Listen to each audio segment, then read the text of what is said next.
thanks God it's Friday and another opportunity to talk digital. Before we do that, today we have, of course, to celebrate the new year. Happy New Year to all our viewers. I wish that this year will compensate whatever has done the last year to us. Today, we want to talk about something very special besides what we always touched during the last sessions of the last year, during the last year. And this is the human factor. Of course, we don't do this on our own. We have asked an expert on that topic, Dr. Dagmar Thien, who joined us today. Hello, Dagmar. Hello, Sven. Hi, nice to meet you. Good to be Thank here. Thank you. Thank you that you made it. You express yourself as a business coach and a technical expert. Can you please describe our viewers what they should understand under that? Yes, of course. There's a kind of the two different sides that there are to me and that I'm trying to balance. So on the one hand, there's the technical experts in the energy industry. So I've spent quite some time there in physics and actually power plants business. Where I'm now also spend some time in digitalization. And then on the other hand, I'm coach, which comes together also with being a mediator and helping people draw on their experience and also my experience that I've had within the business and outside in private life. That's an exciting viewpoint, yeah. And of course, when I think about my experience about all these change processes I joined, I managed, whatever, it was actually always a misjudgment of the human factor which delayed and complicated projects. So, what does your experience tell us? That's quite an interesting way to say it, and really something I haven't thought about like that. Probably I would agree in a certain way because whenever there are humans involved in change processes take a lot of time. So that's one of the things that always is underestimated. And then it does take a lot of communication, and the more communication, the more people there are involved. So most of the time, communication, we all know, is quite complex and complicated as well. So I guess probably I could agree. Yeah, communication comes sometimes with miscommunication that makes projects very interesting sometimes. Yeah, yeah. Uh, if I look back on my experience as as a manager, occasionally it happened to me that I wanted to reward someone by offering a special job, a challenging situation, and I always thought, okay, I would get back many cheers and whatever. And in fact, it happened exactly the opposite. Some of these people told me would like to stay with the way I did it before and let me alone with any challenges. What is your way to deal with such a situation where you want to reward someone with a special task and this person makes sure don't want? I was just going to ask you when you said, how do you deal with that situation? I was going to ask, as what? As the manager, as the external coach, as the person that you rewarded? As the boss. Okay. Well, in that case, probably I would just try to figure out from the other person why they're so, what is their view on the things, why they're so reluctant, or on the other hand, also why they are so, or what makes it being so content in the situation that they think, hey, everything's fine. Let me just stay that way, because that probably would help me for the next time. Seeing if it's really a reward or if it's rather a punishment, or maybe even to express, depending on the situation, express my surprise and say, hey, I thought you could do this. Why can't you see it yourself? Why don't you want to do it? Because that may be something as well. Maybe the person just doesn't see that actually there could be something really nice and cool and new. Okay, again, communication. Yeah, and this is to openly communicate what was your intention and to openly communicate what was the fears which appeared. Okay, yeah, that's a nice tip. Another aspect is, of course, that some people have hidden talents, hidden potentials, of course. Um, but they themselves believe they are completely talentless. What can be done about this? Open communication might be one thing, but I guess there are other potentials, other ways to get these talents to the day side. Yeah, I'm sure there are, and there's probably a whole lot. And what I usually say is something really old-fashioned: try to go for some feedback. Because a lot of times, as you said, people don't even see their own talents, their own strength. But if you ask other people, what do you see as being my strengths? Then all of a sudden, these people hear, oh, yeah, but you're so good at. And sometimes they then just say, yeah, but that's just normal. Yeah, for them, it's their strength. So that is something sometimes really helpful to just try to get other views involved. So that's So one of the things sometimes, yeah. okay, so one of the aspects is that people might consider their talents as something completely normal and unspecific. So that's a way to make them sure, okay, that's something indeed special, which I should force on. Do you have any experience with really hidden talents and how to get them on the day side? Yeah, what we usually really do, I mean, what do you consider hidden talent? So hidden talent is something is that hidden to the person that actually does have the talent, but has never tried it or has never seen it. So, I mean, if we talk about strengths of a person or talents of a person, then really, usually it's there, and it has just been hidden to some other or the same person.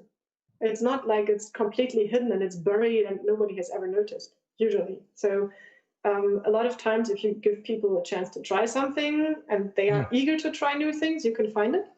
But a lot of times, it's really that you just talk, well, what do you do in other circumstances? If, for example, if it's a hidden talent, a job, but for example, you do it in your free time, you're the absolute diggy expert and you do all your home automation and program everything yourself, but in your job, you're just sitting there and typing something into Excel. Oh, really boring. Then that may be a hidden talent, but it's there. And you know it yourself, just your manager doesn't know it, maybe. It takes place at home. Nobody can see it. Yeah. Okay. Yeah. That's yeah. Indeed, some of the typical experiences of a boss in a bossy situation. One thing is if we have calm times and everything is fine, and you can work on your Excel sheets in the office and work on your home automation at home. But what about crisis? That's a very specific situation. We say pressure makes diamonds on one hand, but what about the talents in crisis? How can you develop talents urgently when it is needed in a crisis situation? Well, I guess that probably depends a lot on the talent you talk about and on the person itself. If you are really in the crisis, directly in it, it's kind of hard to find your talents because usually you're just trying to stay with your mouth above waterline. So it's hard to find your talents. But if you just take the time in general to have feedback about your strengths, and for example, what we do in strength coaching, that we specifically work with a tool and help people to find their own strength with feedback from others, especially anonymous feedback, then you at least have an idea of kind of your set of strengths that you can draw upon.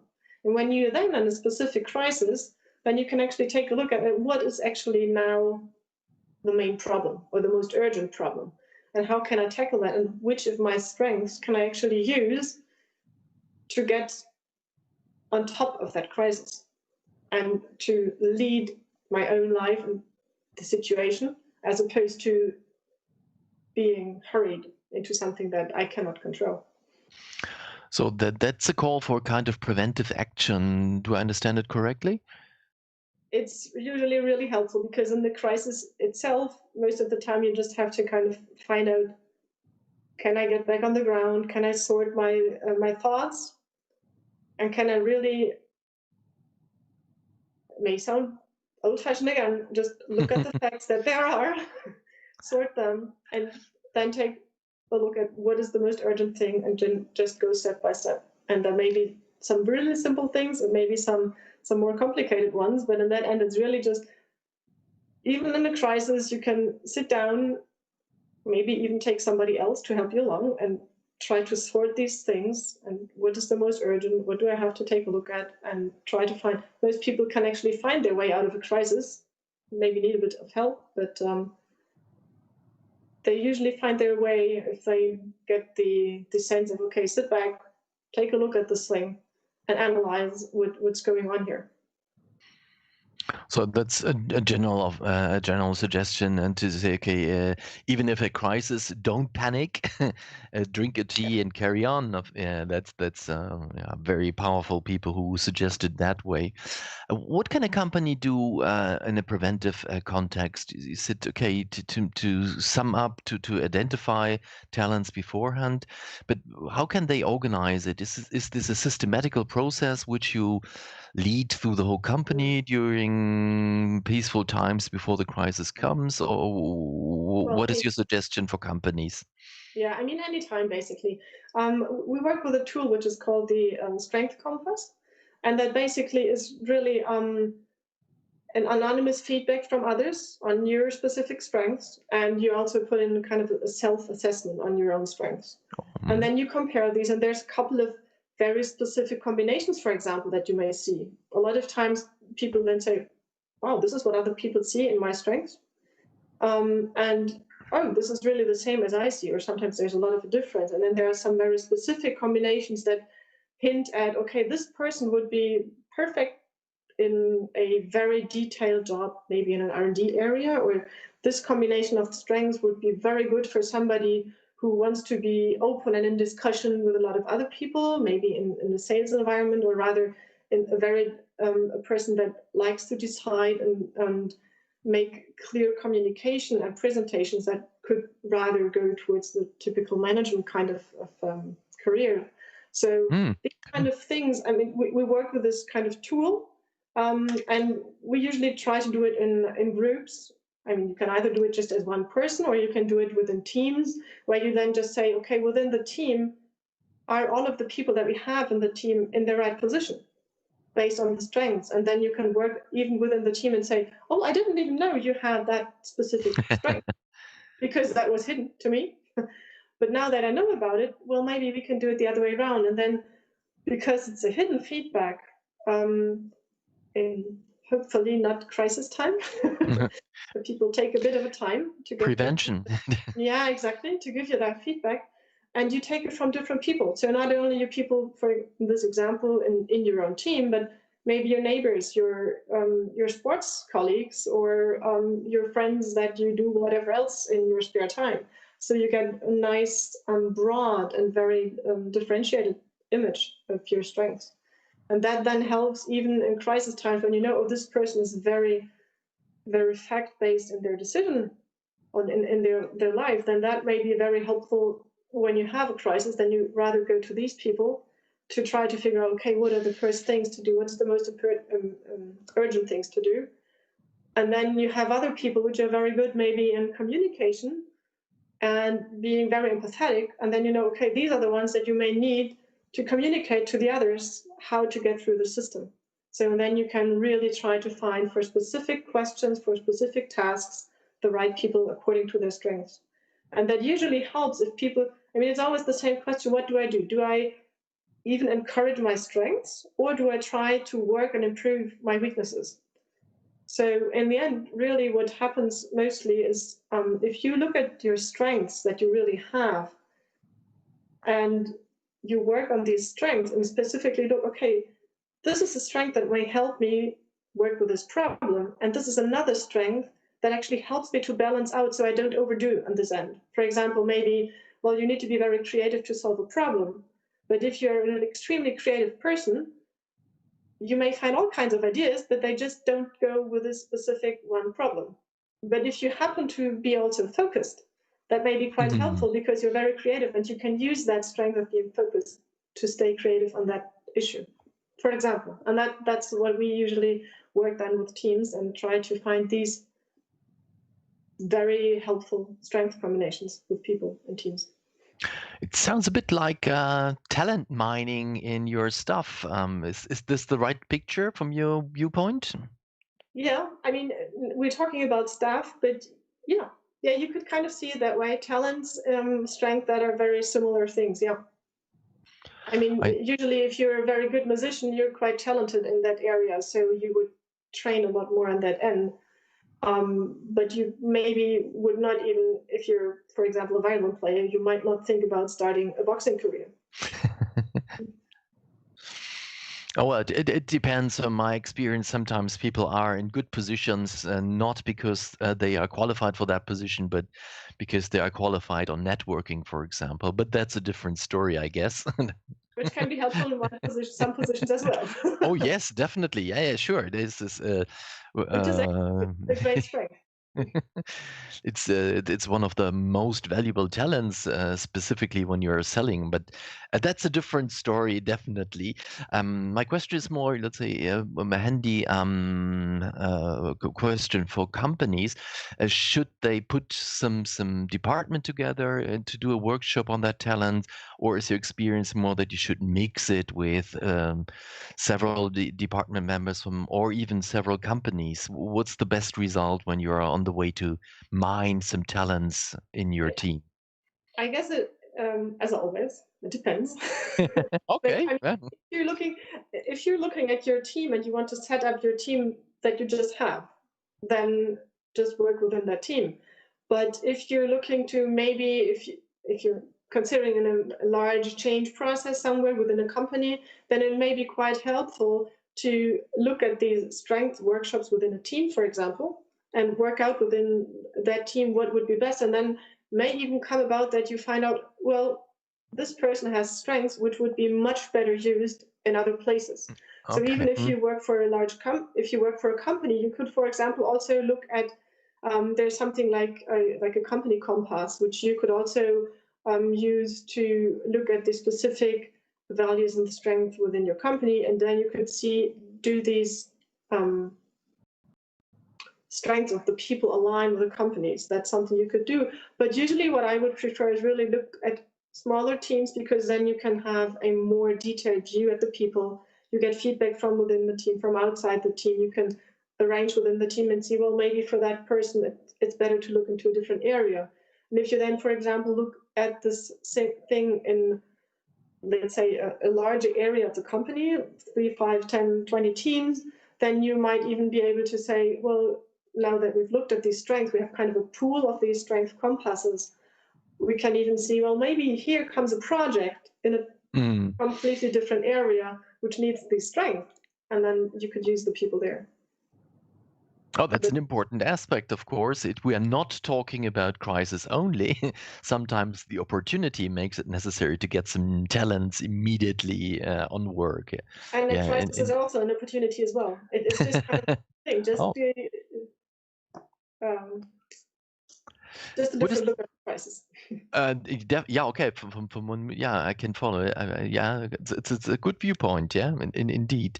One aspect which I think it's an important when we talk about talents, career opportunities, crisis, chances, whatever, is trust. Um, what is the trust level if you want to force people to talk about their talents and maybe even their weaknesses? How can you create trust, and what kind of trust do you need for that? Um, well, I think talking about weaknesses is always hard unless you have spent quite some time and you feel comfortable in the area. The nice part about talking about your strengths and talents is that usually people like to talk about it anyways. So that makes it a lot easier talking about your strengths. And as I said, when we work with these anonymous feedbacks from others, then they can obviously trust that things go right, because they can only write their idea of your strengths, and they specifically know that nobody will ever be able to say, well, this is Mr. Miller and this is Anita who gave me this feedback. And on the other hand, the person who receives all this feedback gets an idea of what other people see, and you're kind of safe in that area because you always know that they can only choose strengths. So they will not be able to say, oh yeah, that person is really bad at presenting something, because it's not a strength to be bad at something. It's a strength to be a good presenter. So maybe nobody is going to choose that your strength is presenting. But if your strength is being creative, they would rather choose, yeah, you're creative. So it's kind of an inherent trust that's there because you only talk about positive things. So you have kind of a positive set in the entire discussion. So that Okay, kind of goes a bit around this trust, which is of course important when you talk about rather personal things, but it kind of gives a positive turn to it. So people like to talk about it. It's a bit easier and kind of bypasses this trust topic. so offering a positive feedback. Yeah. Do you consider external neutral coaches in such situation as helpful, or is this more counterproductive because they have to learn about the company, they don't know what they are doing, and so forth? Well, in specific cases, talking about strengths in the team and finding how people could work with their strengths, I find it quite helpful to have neutral other people looking at it. Maybe that also part of my being a mediator, that I see sometimes a neutral person is very helpful because you're on the outside, and when it just comes about who has what strengths, what is a specific task that needs to be solved, what kind of strengths would be needed. If you look from the outside, um, you're not biased by having heard anything in the past about any of these people. If you're within the team, within the company, then usually you've heard some kind of rumors. Oh, no, you never work with that person. Or these kind. So yes, I think it's quite helpful because you don't really need to know specifically about the company or specifically about the task, but you basically need to know, well, you as person X have a specific challenge, which you define yourself or which the area has defined. And you work with the team, what type of strengths that you have or that the team has would be helpful. And what strength would be helpful. So if you have a specific, let's use creativity again. You need creativity to solve this issue, and you already have that as your strength, but maybe it's not really pronounced yet, but you have it already. Then you can say, well, work on that, use some techniques, and be aware of the fact that you are very creative. So you can use it to solve the problem.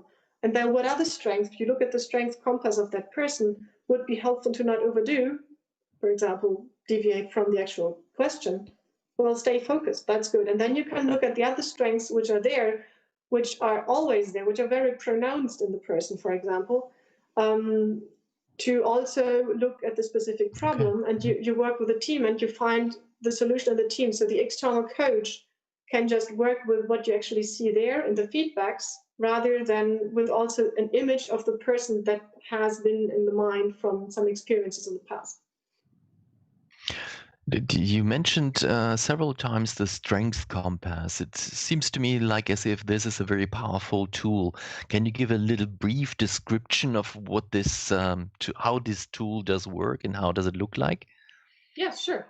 So, I mean, there's a lot of tools out there which basically go to try to find out your strengths. A lot of them are kind of like questionnaires that you go through where you give some specific type of answers. But the really nice thing here is it really is, it's an app or it's a web page where you choose, you have 4 areas with a number of strengths which are aligned to that area. For example, how do you appear? Your appearance could either be, for example, a rather sporty or a very relaxed person. And there's a whole number of basically just single words, which with some short expressions, what that means, explanation, and you can choose up to 5 in each area for yourself, and then you invite other people to give you feedback.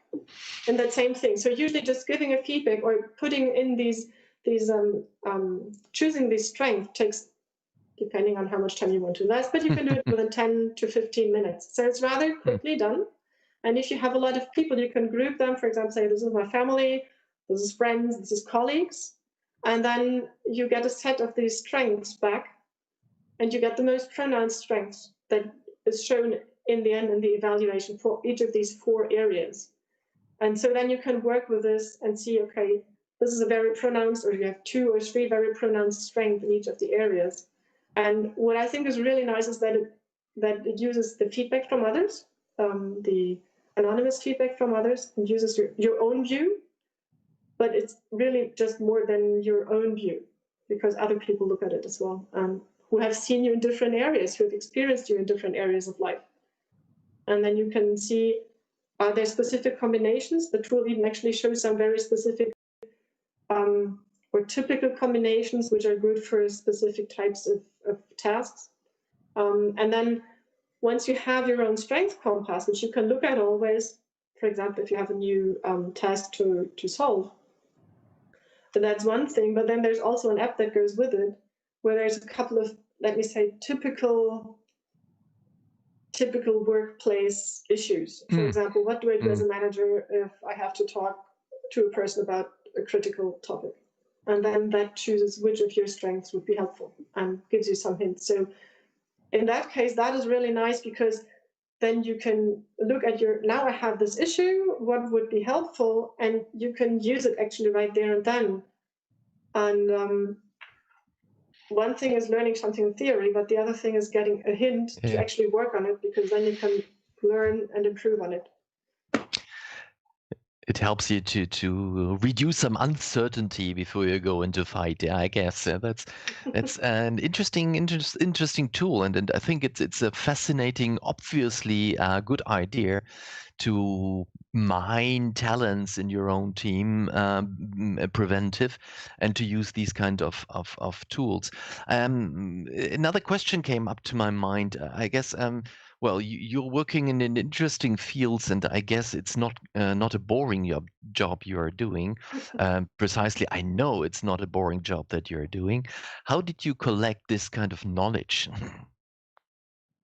Well, I should just say life happens. So really, yeah, life. A lot of these things is just, of course, I started out in the beginning with my very technical career based on my original studies and my physics, but then life happens. So I had my main crisis a couple of years ago and went through that, learned a lot from it, and then I became curious about, well, there should be some balance to the very, very interesting technical part in my life. And I became interested and looked around. Coaching, got quite some information there. And then life happened again. I talked to a friend. She said, yeah, I talked to my manager and he gave me a couple of links. And so I found about a Master of Mediation study at university. I thought, this is really interesting. And so things came together. And then I found out that it even interlinks at some places. And it's just really balancing the both sides, my technical interest and the more analytical and technical end, together with the communication and analytical and supporting people in their development on the other side. Life happens. And it's good to grab chances when they come by. Oh, I guess so. That's I think the most positive thing you can reach if you see people growing because of your input. Great. Do you have also some experience on the negative way because of this knowledge, or is it always positive to have this knowledge? That's the thing with balance. There's always pros and cons. Right? So yeah, of course. Well, I guess I try to see it always positive, because that makes things easier for me. So I am the way I am, and I'm interested in these many things. But of course, then there's sometimes words like, oh yeah, aren't you overqualified for something? Or you don't really go into depth of something if you have all of these different things. But yeah, having, as you said, all of this knowledge, is that maybe hindering? Well, for other people, it may be hindering to have less knowledge. So it's just a different type of challenge, I guess. Interesting way to see it. Yeah, I like that very much. And Dagmar, at the end of our show, we traditionally offer our guests 60 seconds, which they should or can use to talk about whatever they would like to have to talk in beforehand. So, would you like to use our 60 seconds for Dagmar? Sure, of course. So, please. Thanks. Now I need to. Where's the countdown? No, what I would really like to say is that whenever you're in a crisis, it may be hard to find your strengths, but it's still possible to do it. And actually, even looking at something like a strength compass can be quite helpful, even in crisis. If you just happen to be in a very smooth situation, it may be quite helpful to look at your strengths so that you have them at hand when there's a crisis coming about, which makes it a lot easier to come out of this crisis. So I ask people, go find your strengths, go find your talents, and work with them, because that's going to help you so much. It's great. I don't know if it's even 60 seconds, but however, we learned a lot, I guess. I did at least, and it's a lot about talent mining and stuff. And I know that there are some tools which brings you into the deeper talents. Thank you very much, Dagmar, for joining us. Have a nice day. Thank you very much for our listeners to listen to us, and see you next week again for the Friday chill out. Bye bye. Stay healthy. Bye.